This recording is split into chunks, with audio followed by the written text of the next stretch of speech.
नमस्कार श्रोते हो, इरा ब्लॉगिंग मराठी या यूट्यूब चॅनलवर सर्वांचे स्वागत. आजच्या व्हिडिओमध्ये आपण ऐकणार आहोत द बॉस या कथेचा भाग 11. प्रेरणाच्या हळदीचा दिवस उजाडला. सकाळी मांडव टाकायचा कार्यक्रम झाला. मग जेवणं उरकून सर्वजण संध्याकाळच्या हळदीच्या तयारीला लागली. हळदीचा कार्यक्रम सुरू झाला. मानव मुलींना घेऊन पोहोचला. मुलींच्या शाळा आणि त्याचा दवाखाना यामुळे ते लवकर आले नव्हते. शेजारच्या पाटील काकूंनी मुलींकडे लक्ष दिलं होतं आणि दिवसभर त्या मुलींसोबतच थांबायच्या. मानवला पाहून सर्वजण अदबीने त्याचं स्वागत करू लागले. मोठे डॉक्टर आहे बर का, मोठे मोठे ऑपरेशन करतात. नाव ऐकून आहे, मोठा माणूस आहे हा.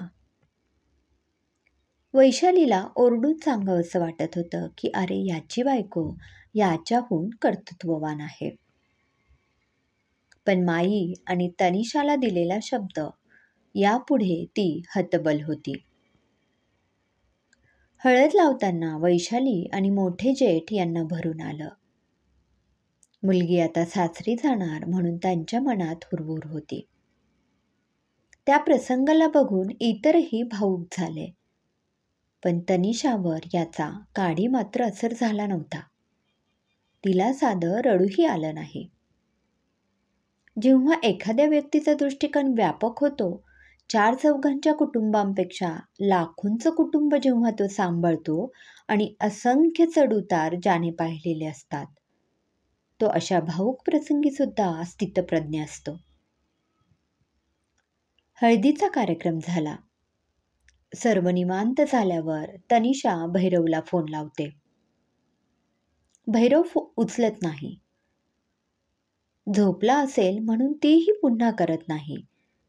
पण भैरव मुद्दामून फोन घेत नाही, कारण तनिषाला लग्न उरकल्याशिवाय मॅट्रिक्सने उडवलेल्या शब्दांतरच्या खिल्लीविषयी त्याला सांगायचं नव्हतं. कारण ते ऐकल्यावर तनिषा थाऱ्यावर राहणार नाही हे त्याला माहीत होतं. तो लग्न आटपायची वाट बघत होता. दुसऱ्या दिवशी लग्न साग्रसंगीत पार पडलं. विदाई झाली. सर्वजण आपापल्या घरी परतू लागले. तनिषालाही थकवा आलेला. तिला घरची आणि शब्दांतरची ओढ लागली. पाणी पिण्यासाठी घराबाहेरच्या झाडाखाली ठेवलेल्या माठाजवळ ती गेली तेव्हा गावातले काही तरुण मुलं तिथे मोबाईल चाळत होते. अरे, हे वाचलं का? कुणाल शेट्टी म्हणे रिया मेननला डेट करतोय. कुठे वाचलं बे? हे मॅट्रिक्स म्हणून एक PDF आहे, तिथून. मला पाठव ना. अरे तो डाउनलोड होत नाही. तुला लिंक देतो. आली. फॉर्म भरून मागताय. भरून टाक. नाव, मेल ID, पत्ता, फोन, वय, शिक्षण, व्यवसाय, उत्पन्न. लई मोठा फॉर्म आहे रे. भर की, फुकट मिळतंय ना, मग एवढं तर कर. बरं हे काय? Allow access to camera, allow access to photo, allow access to contacts, allow access to location. सगळं अलाउ म्हण आणि पुढे जा. केलं. हां, दिसलं. मुलं खुश होती. मसालेदार गॉसिप त्यांना फुकट वाचायला मिळत होती. तनिषाला याचं गांभीर्य आता लक्षात येऊ लागलं. अगदी गावापर्यंत याचं वारं पोहोचलं होतं. कधी एकदा परत जाते आणि भैरवची भेट घेते असं तिला झालं. पण तरीही धीर नव्हता. ती भैरवला फोन लावते. भैरव, मॅट्रिक्सचं काही नवीन? मॅडम, लग्न उरकलं? हो, आता निघतोय. भैरवला आता राहावलं नाही. त्याचा संयम सुटला आणि त्याने सांगितलं, मॅडम, शब्दांतरच्या ठिकऱ्या उडवलाय त्या वीर भोसलेने. मॅट्रिक्स मासिकाने शब्दांतरचा अप्रत्यक्षपणे अपमान केलाय. शब्दांतर कसं जुनाट, गावंढळ अशा भाषेत आपली इब्रत काढली आहे. हे ऐकून तनिषाचं अंग तापू लागलं. डोळे लाल होऊ लागले. ज्या शब्दांतरसाठी जीवाचं रान केलं, घाम गाळला, पोटाच्या पोराप्रमाणे जबाबदारी उचलली, त्याला आज एक कुणी भोसले नावाचा मुलगा उडवून लावतोय, त्याचा अपमान करतोय. नाही, आता त्याला मी सोडणार नाही. तनिषा आतमध्ये गेली. तिची बॅग घ्यायला आली. तिथे काही बायका अजूनही ठाण मांडून बसलेल्या. तनिषाकडे बोट दाखवून म्हणाल्या, लग्न घरात अशी कामाची बाई हवी. कामाचा फार उरकिला. सगळं एकटीने सांभाळून घेतलं. काय ग बाई, पुढच्या महिन्यात माझ्या मुलाचं लग्न आहे, येशील का 2 दिवस आधी? नाही म्हणजे आमंत्रण देते तुला. एक काम कर, तुझा नंबर दे, मी फोन करेल. तनिषा वेगळ्याच विचारात होती. तिने पर्समधून तिचं व्हिजिटिंग कार्ड काढलं आणि त्यांना दिलं. त्या बाईने उलटसुलट करून पाहिलं. काय ग, कोरच आहे हे. मागच्या बाजूला कोरी जागा आहे, तिथे दे की नंबर लिहून. पुढच्या बाजूला असलेलं तनिषा देसले, CEO, शब्दांतर, कॉन्टॅक्ट, मेल, वेबसाईट, हे त्यांना काय कळणार होतं. मागच्या बाजूला तिने नंबर लिहून दिला. वैशालीला भेटून निघाली. पाठोपाठ मुलं, मानव आणि माई बसले आणि गाडी सुरू झाली. काय ग, डोळे इतके लाल का झालेत? माईंनी विचारलं. तनिषा मौन होती. धावपळ झाली असेल ना ग लग्न घरात, जागरण झालं असेल, त्यामुळे होतं असं, मानव म्हणाला. परत जाताना तनिषाला कांता आणि चंदू काका दिसले. दोघेही गावच्या टोकाच्या रस्त्याला उभं राहून काहीतरी बोलत होते आणि चंदू काका तिला खिशातून काही पैसे काढून देत होते. तिला थोडं विचित्र वाटलं, पण त्याचा जास्त विचार केला नाही. तनिषा कोणत्या भावनेतून जात होती तिचं तिलाच माहीत. तिची तळपायाची आग मस्तकात गेली होती. असं वाटत होतं जणू कुणीतरी तिच्या अस्तित्वावर प्रहार केला होता.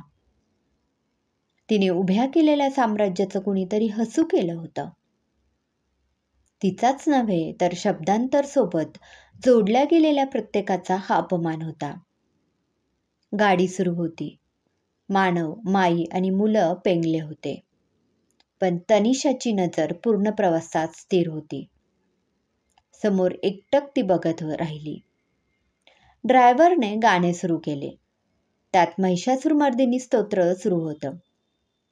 ऐगिरी नंदिनी नंदित मेदिनी विश्वविनोदिनी नंदितुते गिरिवर विंद शिरोधिनी वासिनी विष्णुविलासिनी जिष्णुनिते भगवती हे शिती कंठ कुटुंबिनी भुरी कुटुंबिनी भुरी कृते जय जय हे महिषासुरमर्दिनी रम्य कर्पिदिनी शैलसुते सुरवर वर्षिनी दुर्धर दर्शिनी दुर्मुख महर्षिनी हर्षरते त्रिभुवन शोषिनी शंख करोतोषिनी किल्बिष मोषिनी घोषरते धनुजनी रोषिनी दितिसुत रोषिनी दुर्मद शोषिनी सिंधुसुते जय जय हे महिषासुरमर्दिनी रम्यक दर्पिनी शैलसुते. या स्तोत्रात वेगळीच शक्ती होती. प्रत्येक कडवं तिच्यात ऊर्जा भरत होतं.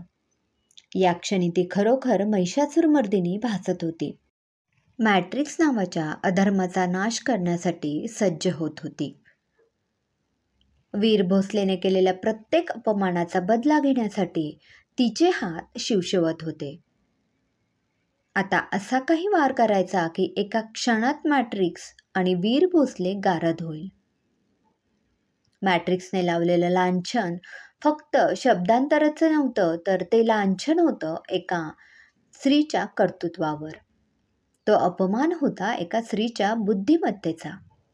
तो वार होता एका स्त्रीच्या इच्छाशक्तीवर.